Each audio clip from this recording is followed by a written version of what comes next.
This is actually something that inspired me to go into sciences. The frog dissection. My name is Heidi Wittenberg. I graduated from El Camino High School in 1985. I also went to Star King Elementary School before that. I was in the band. I actually still have my flute, and I was also in the academic decathlon team. It's really important to explore all those options. I was really into music and the band. I have traded my musical instruments now for surgical instruments. 41% of transgender individuals have thought about suicide or attempted suicide, and that's just within the last year. So if they have a physical deformity, a birth defect that is engendering this depression and inability to interact how they want to interact, and we can correct that.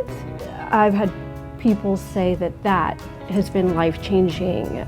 Without it, they would not have been able to live as they wanted to.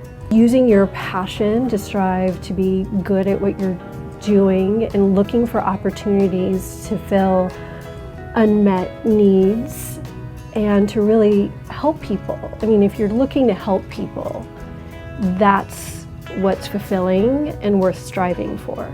I am Heidi Wittenberg, and this is my SJ story.